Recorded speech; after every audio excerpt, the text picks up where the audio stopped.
Domingo, 17 de novembro. O Fantástico começa com imagens exclusivas do atentado à bomba que parou Brasília. Um novo ângulo mostra o risco que pessoas inocentes correram na noite da última quarta-feira. Essa imagem inédita de uma câmera de alta definição do Supremo Tribunal Federal mostra como a segunda bomba jogada por Francisco Wanderlei Luiz quase atingiu quem estava saindo do prédio depois do fim da sessão e a correria de servidores e seguranças.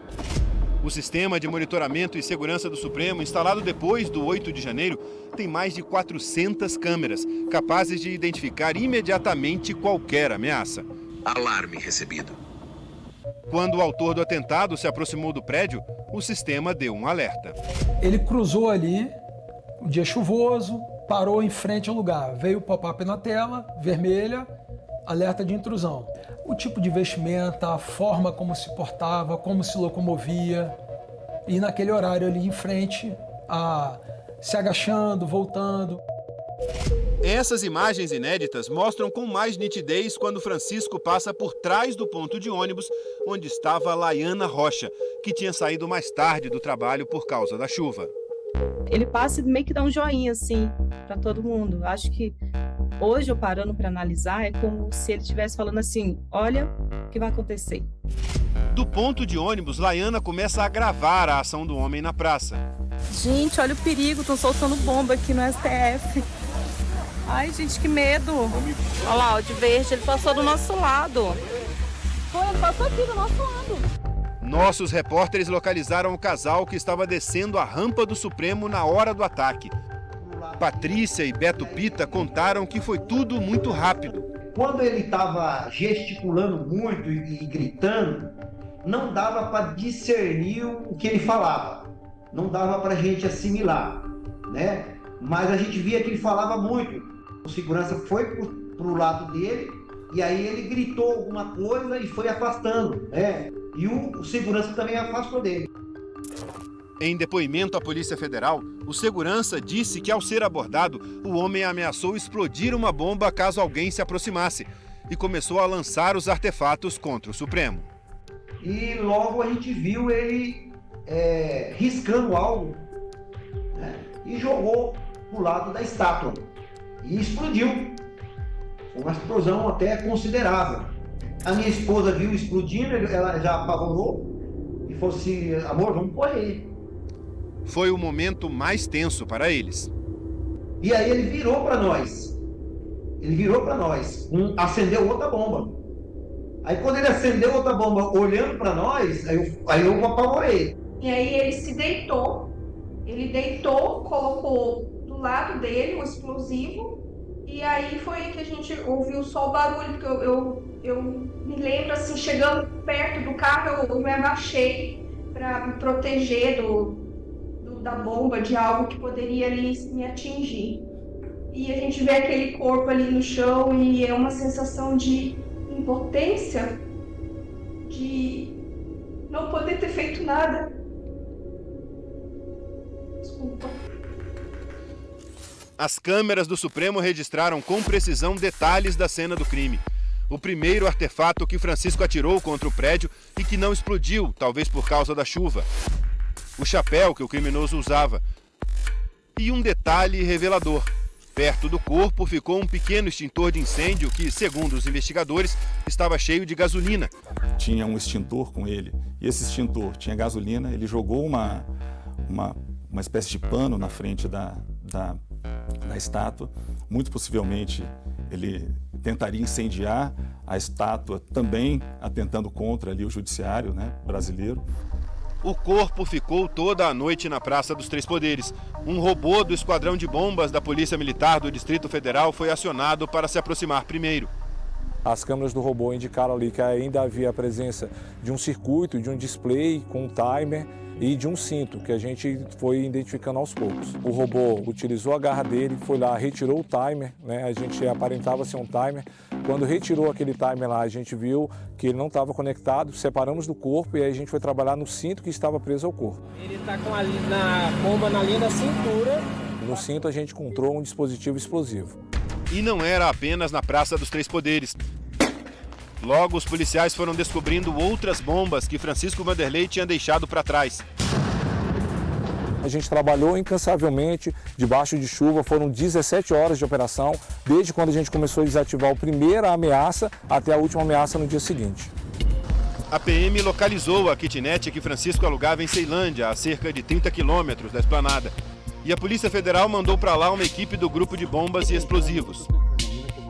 Essas imagens exclusivas de dentro da kitnet mostram tudo bem arrumado, mas alguns pequenos detalhes despertaram um forte alerta nos investigadores.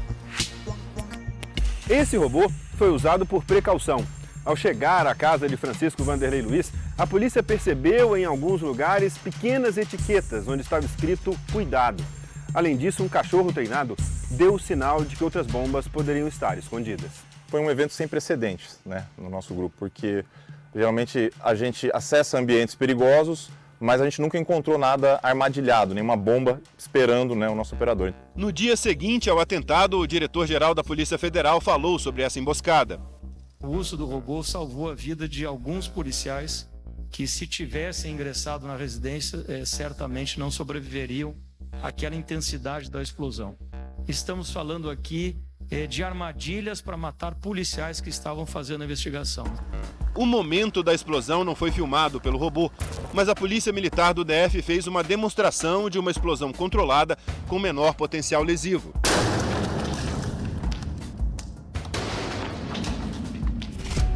Depois da explosão, o robô da PF ficou um pouco afetado, mas resistiu. Ontem o vimos funcionando bem nessa demonstração. O equipamento, operado pelo mesmo policial, Vinícius Salles, conseguiu pegar um artefato falso e colocá-lo em posição para ser neutralizado. Essa é a kitnet que Francisco Vanderlei Luiz alugou aqui em Ceilândia. Os móveis e as coisas dele já foram retiradas, mas ainda é possível ver as marcas das explosões e sentir o cheiro de pólvora. Foi debaixo dessa pia que ele fez uma armadilha para os policiais. Aqui, mais uma bomba que ele deixou. E no banheiro, ainda é possível ver a mensagem que ele escreveu no espelho e na tampa do vaso, uma etiqueta escrito "Cuidado". A dona do imóvel topou conversar com a gente, mas nos pediu para não ser identificada porque está assustada. Ela conta que alugou a primeira vez a kitnet para ele em 2022, quando o homem falou que trabalhava com energia. Este ano pagou o aluguel desde fevereiro, mas só apareceu no final de julho. Todo mês ele depositava, sem estar aqui. Todo mês. Eu achava estranho, porque como é que uma pessoa paga um aluguel sem estar morando? E aí ele veio um dia sem avisar? Ele chegou sem avisar. Do nada ele chegou sem avisar. E disse que desde quarta não consegue dormir direito. Me dá muita tristeza de ver tudo destruído. Se a polícia tivesse achado, qualquer um da gente tinha que morrer, porque a gente ia entrar na casa, né? Quem ia saber que tinha uma bomba na casa? A vizinha de porta afirma que chegou a ver no carro dele a caixa dos fogos de artifício e que nos últimos dias ouviu barulhos estranhos à noite. Uma coisa furando assim devagarinho, tipo assim, pra ninguém ouvir. Daqui a pouco eu ouvi fita, não tem fita, essas fitas crepe que fecha caixa de papelão? Eu ouvi aquele barulho, tipo enrolando alguma coisa. Depois disso tudo que a gente viu ali, aí que foi cair a ficha, né? O barulho, enrolando a fita, pode ter sido, né? Enrolando as bombas. Todas as informações desse crime agora estão sendo reunidas pelos investigadores numa espécie de quebra-cabeça. A Polícia Rodoviária Federal descobriu que ele saiu de Santa Catarina no dia 27 de julho, de carro, e chegou a Brasília no dia 29. Ele foi flagrado em 2 pontos de pedágio no caminho. O celular de Francisco está sendo periciado. As informações poderão ajudar a revelar se o autor do atentado agiu sozinho ou teve a ajuda de alguém. Essa é a prioridade dos investigadores.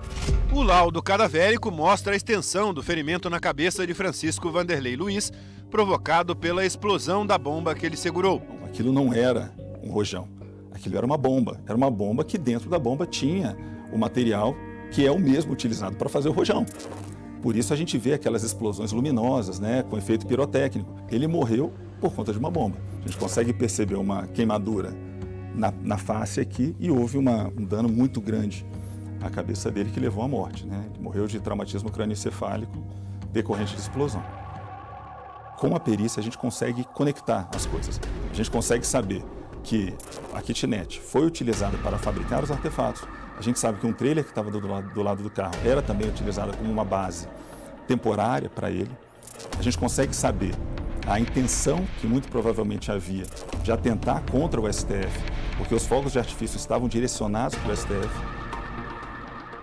Francisco Vanderlei trabalhava como chaveiro em Rio do Sul, uma cidade de 76 mil habitantes em Santa Catarina. Em 2020, ele se candidatou a vereador pelo PL, mas não foi eleito. Daiane Dias, ex-mulher de Vanderlei, disse que ele planejava matar ministros do STF e citou especificamente o ministro Alexandre de Moraes. No STF, a avaliação é de que Francisco pretendia mesmo matar alguém, mas que o sistema de proteção do tribunal funcionou bem.